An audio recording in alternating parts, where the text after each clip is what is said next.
ওকে বলছে তুই সিদ্ধান্ত ভুল নিয়েছিস যে আমাদের 3 গুণা খাজনা দিতে হবে, 3 গুণ খাজনা দিতে হবে, আমাদের এই প্রবলেম হবে, আমাদের ওই প্রবলেম হবে। তুই আগে আমাদের 1 গুণ ছিল, 2 গুণ ছিল, সেখান থেকে 3 গুণ দিতে হচ্ছে। তো যখন এই কথাগুলো বলছে, এই সমস্ত নেগেটিভ কথাগুলো শুনছে, কিন্তু তার মধ্যে সে পজিটিভ জিনিসটা দেখানোর চেষ্টা করছে। পজিটিভ জিনিসটা, পজিটিভ জিনিসটা ইন সেন্স কিভাবে? পজিটিভ জিনিসটা এভাবে দেখানোর চেষ্টা করছে যে যে একবার ভাবো, যদি তোমার 3 বছর খাজনা মকুব হয়ে যায় তাহলে কি হবে? তাহলে হচ্ছে এই তোমার যে আনাজ তুমি ফলটা ফলাচ্ছ, এটা পুরোটাই তোমার। তোমার ছেলে মেয়েরা এই আনাজ 100% পাবে, কাউকে একটা দানাও দিতে হবে না। তো সুতরাং যখন এই জিনিসটা হবে, তাহলে তুমি ভাবো তোমার জন্য কতটুকু ভালো হতে পারে। এখন কেউ বলছে ছোট ছোট চোখ আর তোমার বড় বড় স্বপ্ন।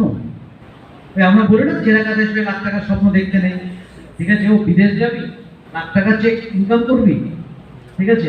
সো এই ধরনের কমেন্ট করার লোকের অভাব আছে নেই।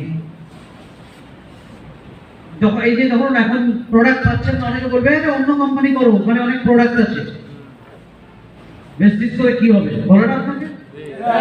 এগুলো হচ্ছে ওই আশেপাশের লোক যারা বুঝতে পারছে না, যারা ফিউচার দেখতে পাচ্ছে না। আপনাকে ডিসাইড করতে হবে, আপনি কি এই আমির খানের মতন ভুবন হবেন, পজিটিভ থিঙ্কিং লোক হবেন, না নেগেটিভ থিঙ্কিং লোক হবেন যারা আপনাকে কেন? আপনারা কি কঠিন সময় আগে কোনোদিন পেরিয়ে আসেননি?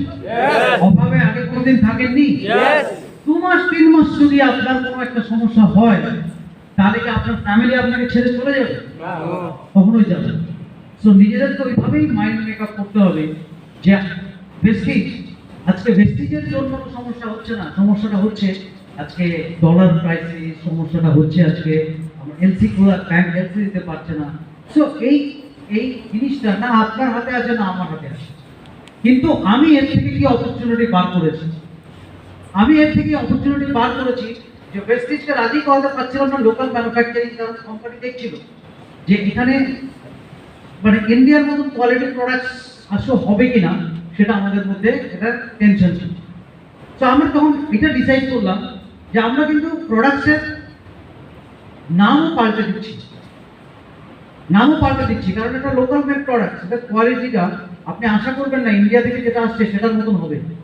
বাট আমাদের যদি ক্রয় ক্ষমতার মধ্যে থাকে, ওই দাম অনুযায়ী best of the best product দেওয়ার কথা আমরা ভেস্টিজকে আমরা রাজি করাতে পেরেছি।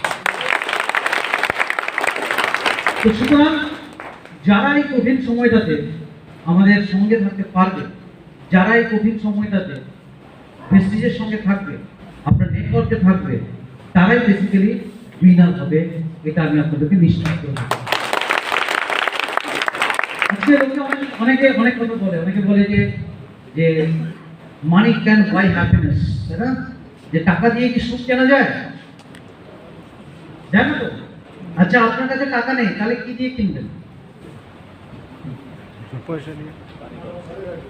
টাকা দিয়ে হয়তো সুখ কেনা যায় না, কিন্তু টাকা ছাড়াও সুখ কেনা যায়, এটা কিন্তু মানতে হবে। তো আমাদের যে পুরনো ধ্যান ধারণাগুলো ছিল, পুরনো যে আইডিয়াগুলো ছিল, সেগুলোর উপর কিন্তু আমাদের কাজ করতে হবে। কি কাজ করতে হবে? সেই প্যাটার্নটাকে চেঞ্জ করতে হবে, মাইন্ডসেটটাকে চেঞ্জ করতে হবে যে আমার দ্বারা হবে কিনা। এখানে কজন আছেন? আমি এখানে দেখতে পাচ্ছিলাম যে লাস্ট মান্থে ইসরায়েল তোমার চেক কত ছিল?